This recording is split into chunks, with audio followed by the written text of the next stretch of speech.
Pemirsa, sekarang kita di situasi yang ya kita tahu kita tidak ingin berada di situasi seperti ini. Namun ada beberapa hal yang dilakukan oleh pemerintah, kebijakan-kebijakan dilakukan untuk menekan pandemi terus menyebar. Dan salah satunya adalah yang sekarang adalah istilahnya adalah PPKM. Dulu juga sempat berganti nama atau apapun itu namanya, sekarang PPKM ya. Dan sekarang kita sudah masuk ke PPKM level 3 ya Bu ya. Nah, ini peran dari Dishub dalam penanganan pandemi ini seperti apa sih Bu? Ya, untuk Dinas Perhubungan masuk di dalam tim Satgas COVID-19 tingkat Kota Pontianak. Jadi fungsi Dishub saat sebagai tim Satgas itu bisa multifungsi, bisa masuk di dalam untuk membubarkan apabila ada kerumunan dan juga mengatur lalin.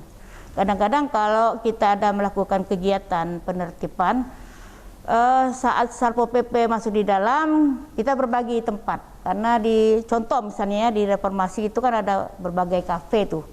Ada 14 kafe itu lokasinya. Itu kan tidak mungkin Satpol PP semua. Nah, jadi kita juga berbagi ke kafe-kafe yang lain. Selain kita masuk di dalam membubarkan, kita juga berada di jalan supaya jangan sampai terjadi kemacetan di lokasi tersebut.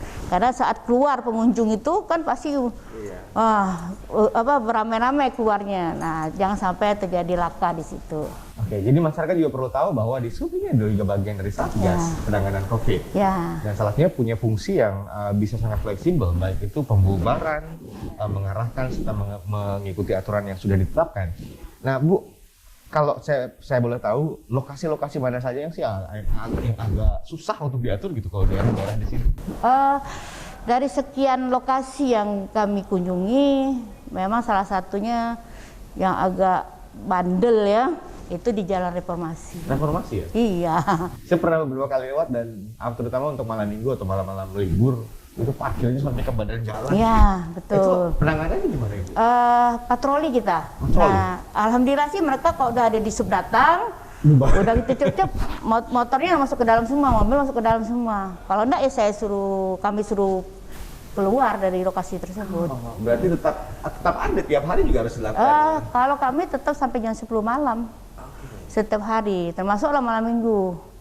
Malam minggu adalah malam yang puncaknya, malam ramai. Ya, Oke, Bu. ramai. Tadi di awal di segmen 1 atau segmen 2 kalau tidak salah kita sempat membahas soal inovasi yang namanya Matalena. Ini bisa dijelaskan? Ini ada di sini nih. Berdasarkan Keputusan Wali Kota Pontianak nomor 741 memberikan penghargaan kepada Dinas Perhubungan dengan inovasi Matalena, pemantauan lalu lintas yang efektif dan dinamis dan akuntabel sebagai inovasi terbaik 2 dalam kompetisi inovasi pelayanan publik tingkat Kota Pontianak tahun 2021. Jelaskan lebih rinci, Bu. Matalena itu apa sebenarnya? Baik, Matalena ini adalah kepanjangannya pengawasan lalu lintas yang lebih efektif, dinamis, dan akuntabel. Nah, ini salah satunya kita ingin melanjutkan inovasi BCL kemarin dengan skop yang lebih luas. Nah, kalau BCL kan hanya di persimpangan. Tapi kok Matalena kita bisa mobile sekecamatan. Nah, itu kita kunjungi dan kita apabila terjadi hal-hal misalnya ada perkelahian, ada laka, itu bisa direkam langsung. Dan itu bisa jadi bahan untuk pihak kepolisian untuk mengecek siapa yang salah. Dan mereka kadang-kadang dari pihak kepolisian juga hadir melihat rekaman kami supaya nanti hasilnya lebih objektif ya.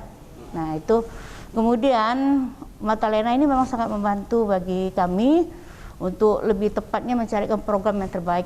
Gimana sih untuk memberikan tingkat kesadaran bagi masyarakat dalam berlalu lintas khususnya ya. Bu, kalau boleh tahu tingkat kesadaran masyarakat kita di Pontianak ini dalam berlalu lintas gimana sih? Kurang lebih kalau lihat persentase ya, karena saya bandingkan dari tahun 2015 itu kurang lebih sudah 70%. Membaik. Ya, membaik. Berarti sudah mulai banyak yang taat dan paham aturan. Ya, betul. Karena daripada mobilnya dikempeskan, kan mereka lebih baik ya udah mengikuti aturan lalu lintas. Oke, saya yakin Mbak Mirsa salah satu yang nonton di sini juga pernah mungkin ada yang mobilnya dikempeskan. Ya. Tapi tadi dari awal Ibu sudah bilang bahwa mohon maaf itu bukan zalim tapi memang mengikuti aturan. Mungkin pada saat dikempeskan Anda tidak mendengarkan waktu dipanggil Ibu ya untuk dipindahkan. Sekali lagi makanya jangan parkir di badan jalan. Sekali lagi, ini beberapa inovasi terobosan yang dilakukan oleh Dinas Perhubungan Kota Pontianak. Bukan hanya dalam sekedar terjun langsung, tapi juga beradaptasi dengan dunia digital, memberikan informasi dan juga berhubungan dengan bukan hanya Dinas Perhubungan saja, tapi dinas-dinas terkait, kepolisian, kemudian lain-lainnya. Sekali lagi masyarakat punya keluhan, punya apapun yang kira-kira dikeluhkan soal masalah perhubungan, silahkan adukan. Apapun itu fasilitas umum, silahkan adukan. Mudah-mudahan bisa diselesaikan dengan cepat. Kita akan kembali lagi nantinya dengan beberapa pesan terakhir yang akan diberikan oleh Ibu Tin Sulerena. Tadi saya berpikir masalah lainnya itu diambil dari nama Ibu ya. Tapi ternyata singkatannya cukup panjang, yaitu adalah pemantauan lalu lintas yang efektif, dinamis, dan akuntabel. Kita akan kembali lagi setelah yang berikut ini.